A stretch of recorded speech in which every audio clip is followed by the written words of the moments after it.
Ako si Van Ray, 14 na taong gulang. Sa murang edad, kinakahiligan kong sumayaw at maglaro ng tumbang preso.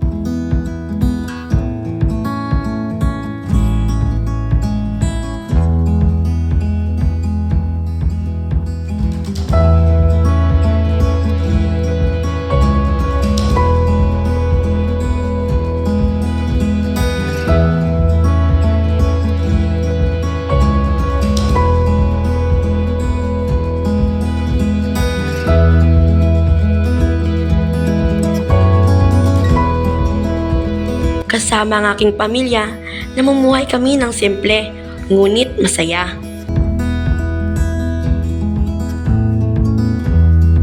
Ang buhay namin ay hindi naging madali.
Tinutulungan namin ang aming itay sa pagpukpok ng mga bato.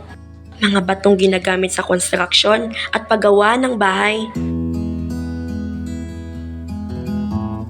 Ito ang aming hanap buhay na nagbibigay ng pangangailangan namin sa pang-araw-araw at naging inspirasyon upang abutin ang pangarap na makapagtapos ng pag-aaral at makatulong sa pamilya.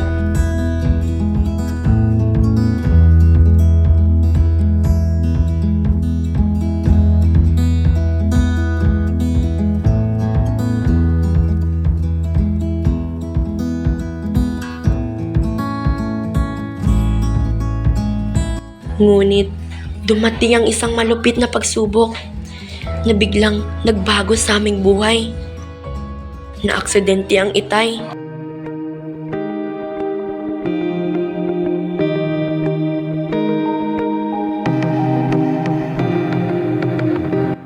Puno ng sakit at takot at kawalan ng pag-asa.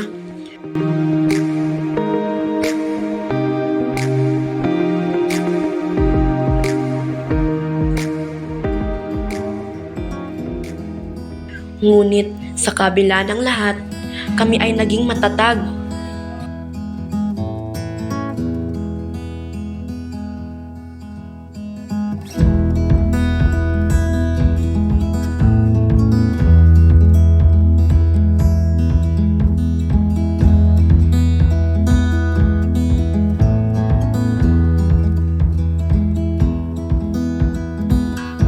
Tulad ng bato na tinitibag at pinipiraso, nanatili pa ring buo at naging kasangkapan upang mapatibay ang isang infrastrukturang nakikita nating nakatayo.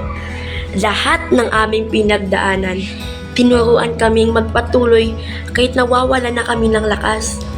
At sa patuloy naming pagakbang, nararamdaman namin ang bunga ng aming pagsusumikap.